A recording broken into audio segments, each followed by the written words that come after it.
The stories shared on this platform are presented exactly as they are received, capturing the unique personal experiences and viewpoints of the individuals who have kindly chosen to share their lives with us. While we do not undertake the verification or confirmation of the events described, we urge our audience to engage with these narratives with empathy and an open heart. These accounts are deeply personal and reflect the individual journeys of each storyteller. We appreciate your understanding and patience as you explore these heartfelt testimonies. Today, we bring you an incredible story from a brother who has journeyed all the way from Syria.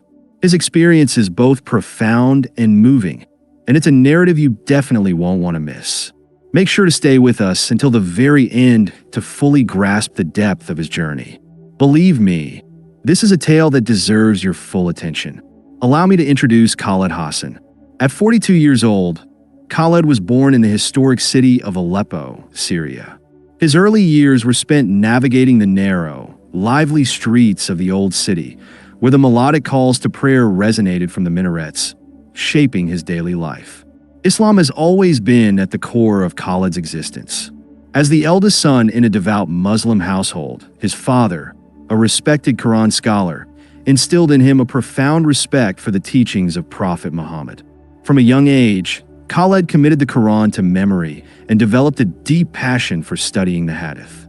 By the time he reached 20, he was already leading prayers in his local mosque, a role that brought immense pride to his family. However, life in Syria was far from easy.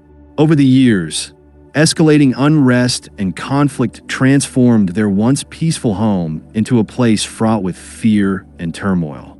In 2016, after enduring the loss of many loved ones to the ongoing violence, Khaled made the heart-wrenching decision to leave his homeland.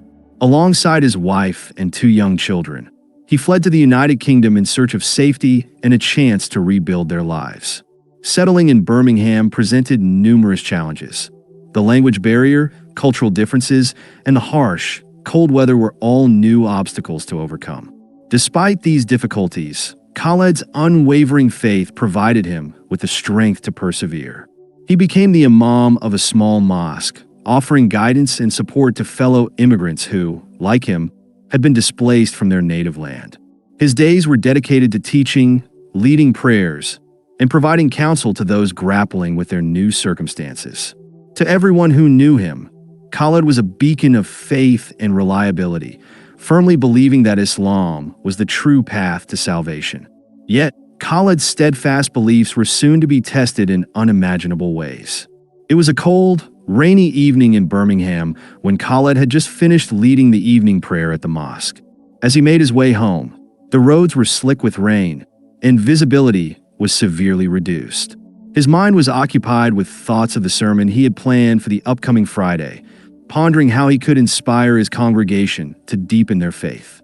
Turning onto a busy street, a car suddenly sped towards him from the opposite direction.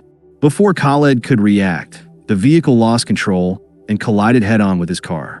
The impact was deafening, and Khaled's body was violently thrown forward, leaving him unconscious. When Khaled regained consciousness, he found himself amidst the chaos of the accident. He could hear muffled voices and feel intense pain coursing through his body. Paramedics were desperately trying to free him from the wreckage, and he heard someone exclaim, "He's critical. We need to get him to the hospital immediately." As he was rushed into the ambulance, Khaled slipped in and out of consciousness, feeling his life force ebbing away. Clinging to his faith, he silently repeated the Shahada in his heart. There is no God but Allah, and Muhammad is his messenger. By the time they arrived at the hospital, Khaled was barely holding on.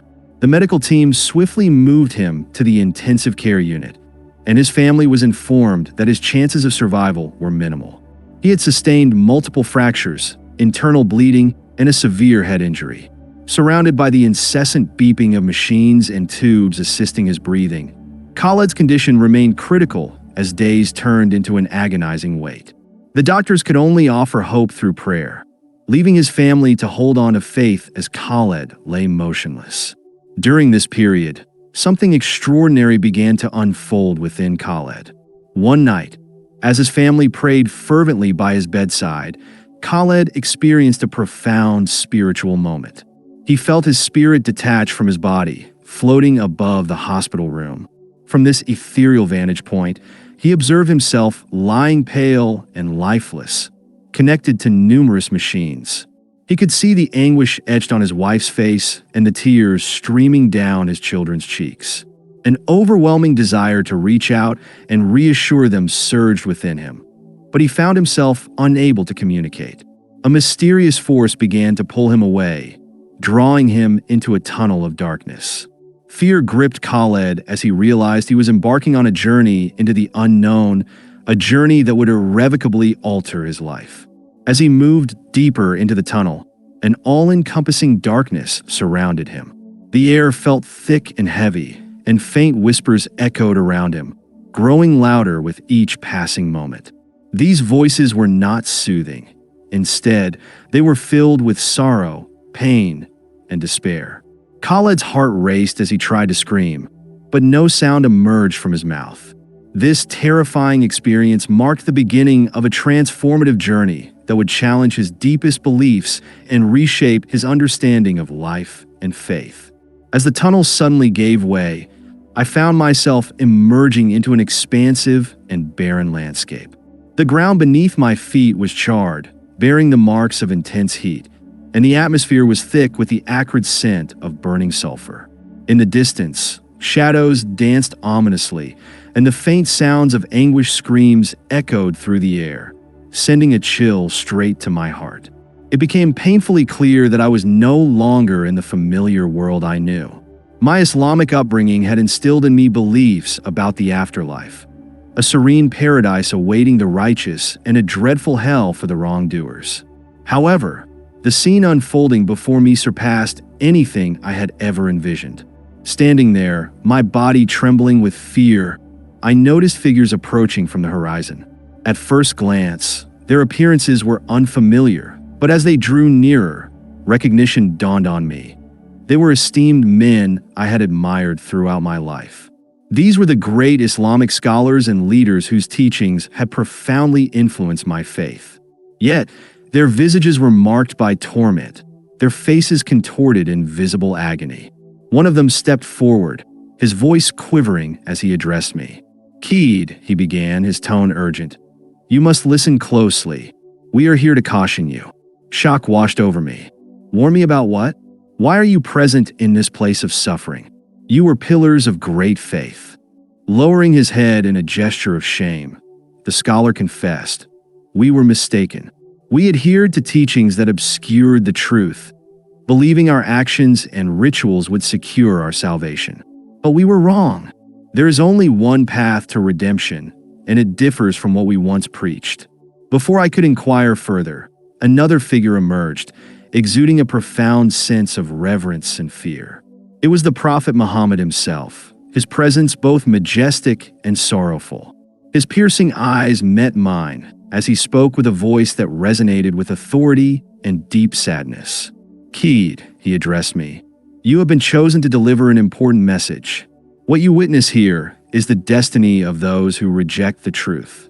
Overwhelmed by his words, I sank to my knees. "But what truth?" I questioned, my voice shaky. "I have always adhered to your teachings. My life has been dedicated to Islam." The Prophet's expression softened, and he imparted words that profoundly affected me. "Khaled, the truth does not reside in rituals or laws alone. The true path lies with Jesus. He is the way, the truth, and the life. No one can reach the Father except through him." My mind raced in confusion. How could this be? Throughout my life, I had been taught that Jesus was a prophet, nothing more. Yet here, in this realm of despair, I was hearing a message starkly different from what I had held sacred. "You must return," Muhammad continued, "and tell those still among the living that they must seek Jesus. He is the sole path to salvation. Do not delay, for time is running short." As his words echoed, the ground beneath me began to tremble, and the surrounding darkness deepened. I felt an irresistible force pulling me back into the tunnel, the voices of the scholars and the Prophet resonating in my ears, urging me to remember and share this vital message with the world. In an instant, I was back in my hospital room, hovering above my own body. The steady beeping of machines filled the room, and my wife was fervently praying by my side. A brilliant light enveloped me, and I felt a sudden jolt. Gasping for air, my spirit surged back into my body.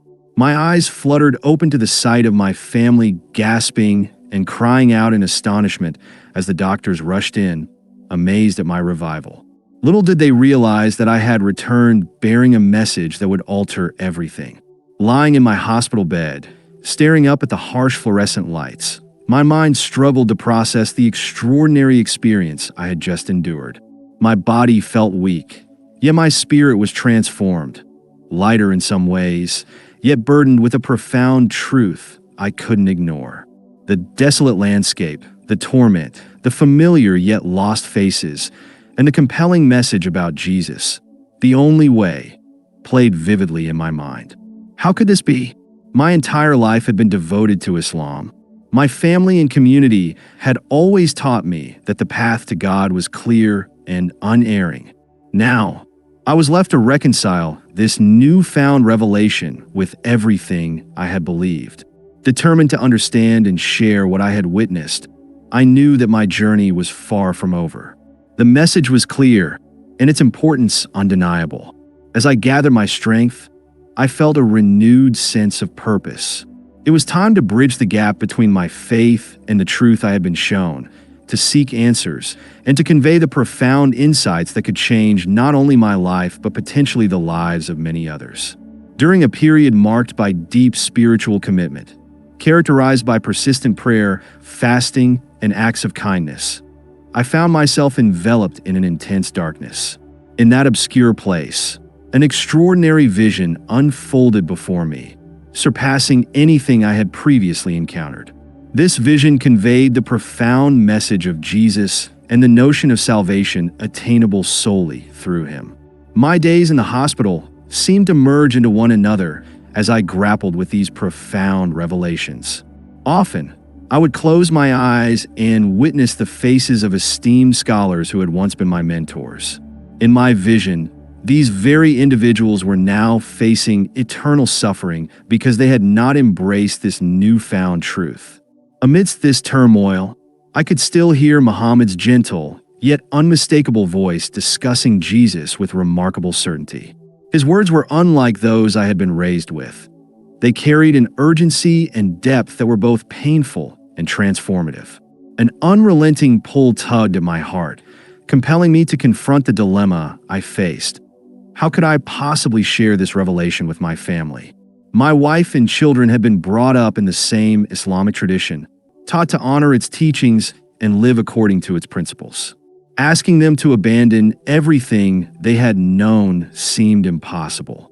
Yet, the weight of the truth I had witnessed was too significant to disregard. It became clear that this message had a purpose, and I couldn't keep it to myself any longer. I needed to share it with others. Upon returning home, I dedicated the initial days to profound reflection. I immersed myself in reading the Quran, meticulously revisiting its verses in search of clarity or any hint that what I had experienced might align with my long-standing beliefs. Instead of finding solace, I encountered only confusion. The more I delved into my studies, the more apparent it became that something essential was missing. The Quran does speak of the arrival of a prophet, a messenger from God, but it does not reference Jesus in the same manner I had encountered him. There was no explicit affirmation of his divinity or a promise of salvation exclusively through him.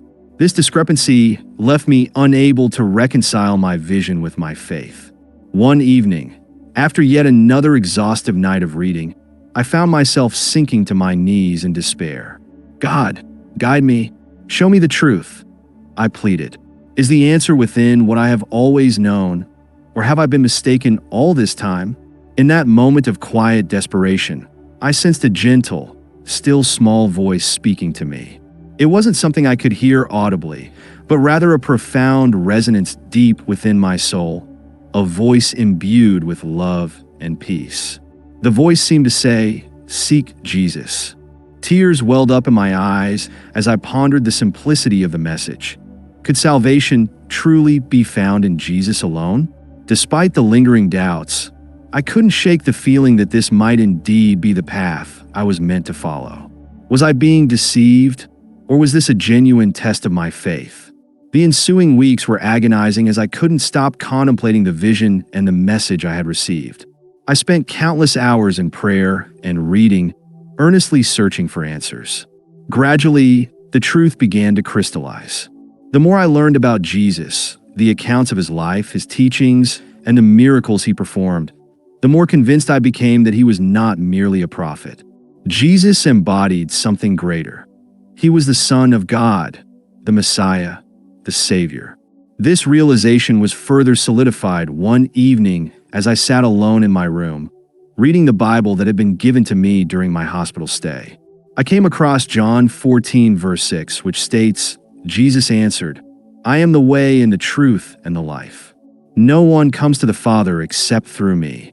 It felt as though this verse was speaking directly to me. A profound realization washed over me. I understood that Jesus was the only path to salvation. No amount of good deeds or endless prayers could bridge the gap between me and God. It was only through Jesus that I could attain salvation. This revelation brought a sense of peace that I had never experienced before. However, along with this peace came a profound sense of responsibility. I couldn't keep this truth to myself. I had to share it with others. My heart ached with the desire to inform my fellow Muslims, my brothers and sisters, about the truth I had discovered. They too were living in a form of darkness, much like I had been, and it was imperative that they be enlightened.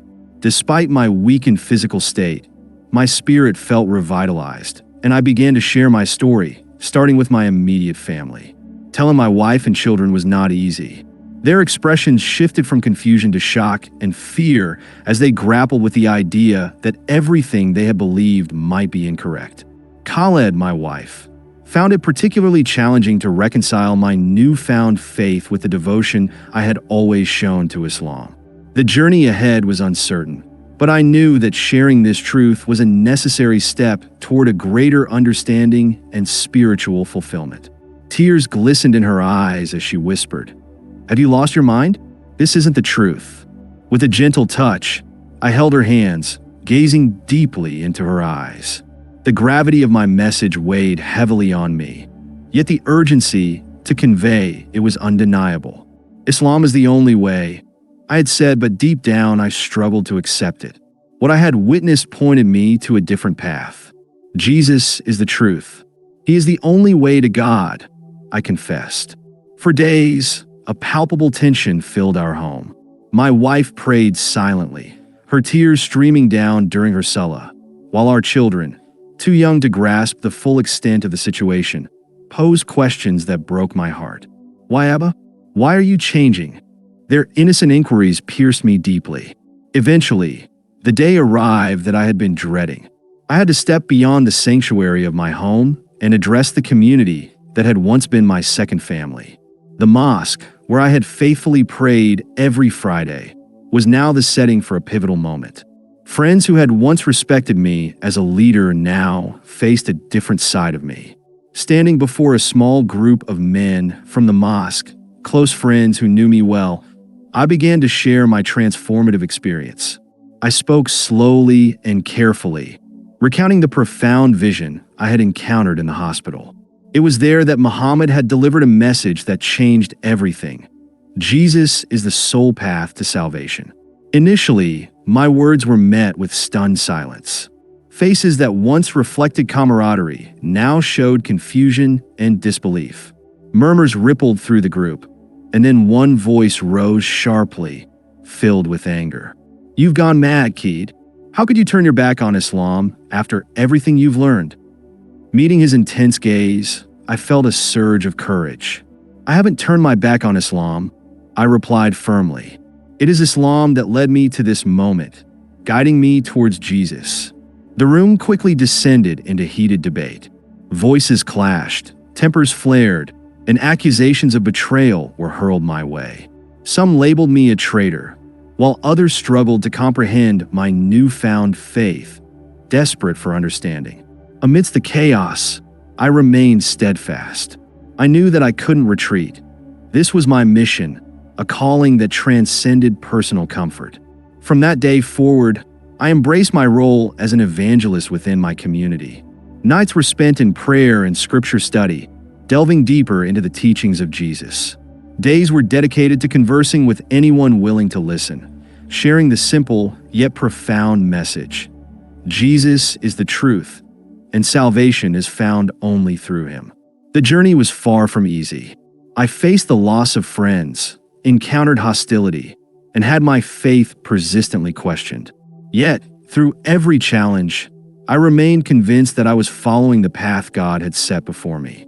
Each person who began to listen to my message strengthened my resolve, reinforcing the belief that I was part of something much larger than myself. Jesus had saved me, and now I was entrusted with the responsibility to spread that same hope to others. Weeks turned into months, but my journey felt as though it was just beginning. Each morning, I woke with renewed determination to share the message I had been given. My days were filled with the purpose of telling others about Jesus and the salvation I had discovered in him. Despite the obstacles that lay ahead, my commitment never wavered. I knew that this mission was not only my calling, but also a beacon of hope for those seeking truth and redemption.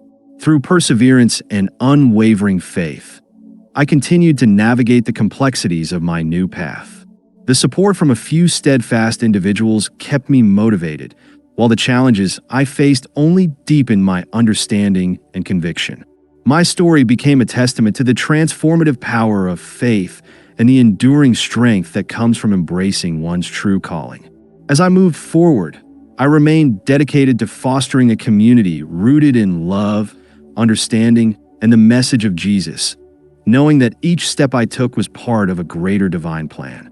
With unwavering determination, a transformative shift occurred in my life. I was no longer simply serving as an imam. I had evolved into a witness and a messenger. This new role, however, also made me a target for those who opposed my message. Initially, the resistance was subtle, mere whispers within the mosque, furtive and disapproving glances during prayers. Those who once held me in high esteem began to speak of me with clear disdain. "He has lost his way," they would accuse, claiming that I no longer embodied the true essence of Islam. In response to their growing hostility, I attempted to reach out and bridge the widening gap. I approached them with calmness, hoping to explain the profound experiences I had undergone.